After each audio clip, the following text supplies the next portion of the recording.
আজকের Republic day, সবাইকে জানাই হ্যাপি রিপাবলিক ডে। আর একটু দিনই ছিল, এই ছুটিতে আসলাম, এই রান্না বসালাম, 10:30টায় বাড়ি আসলাম। হ্যাঁ, এই দেখো ঘরের লাইট জ্বলছে না, কী অবস্থা দেখো তো, কেউ একটা কিছু করবে না, মশারি টাঙানো সব টাঙানো, দেখো জানালাটাও খোলেনি, কিচ্ছু করেনি। কী অবস্থা দেখেছো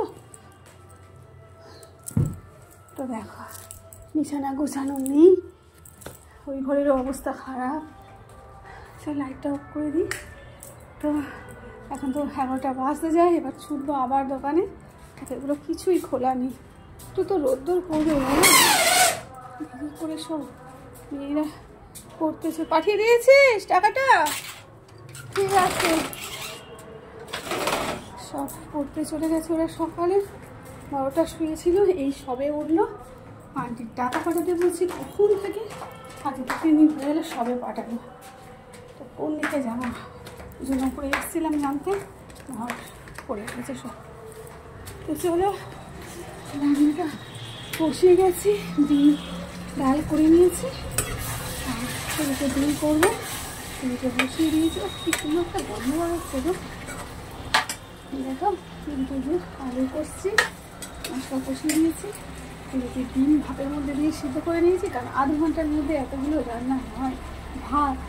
ভাতের মধ্যে ডিম সিদ্ধ করে নিয়েছি, আলুটা বেশি করে সিদ্ধ করে নিয়েছি, তারপরে ডাল বসিয়ে দিয়েছি গ্যাসে, 3 দিকে 3টে বসিয়ে দিয়েছি। আর এই ডিম হচ্ছে, এইবারে আমি ডিমটাকে ছাড়াবো, বুঝলেন? চলো ডিমটাকে একটু ছাড়িয়ে নিই ঝটাফট। তো তোমাদের সঙ্গে একটু তো কথা বলতেই হবে, আগে আমারও ভালো লাগে না। আর বলো তোমরা কেমন আছো, কী করছো? আর এই ওর মধ্যেই দিয়ে দেবো কষার মধ্যে, আলাদা করে ভাজার আর সময় পেলাম না। কী করবো, সানডেতে আমার ভীষণ চাপ থাকে, জানো তো, ঘরে বাইরে দোকান কিনে করা, চাপটাকে হাতে কন্ট্রোল করতে হয়, এটাই চারিদিক ছুটতে হয়। 11টা প্রায় বেজে গেল, আবার ছুটতে হবে আমাকে। ডিমের তরকারিটা করে নেবো, ডাল প্রেশার কুকারে করে নিয়েছি, একটা সিটি করে গেছে, হয়ে গেছে। এখানে আমি ডিমটা ছাড়িয়ে ওর মধ্যেই দিয়ে দিচ্ছি, কিছু করার নেই। ডিম আজকে আলাদা করে ভাজা দেওয়ার সময় ডিমটা হাতের মধ্যে দিয়ে বার করে ঠান্ডা জলে আমি দিয়ে দিয়েছি। দেখো নাড়াটা ভালো করে ছুটিতে বসিয়ে নিয়েছি, নিয়ে আর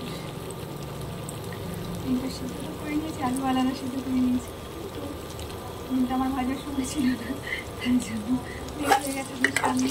তাই জন্য একেবারে এর মধ্যে কষার মতো দিয়ে দিয়েছি, গরম করে নিয়েছি।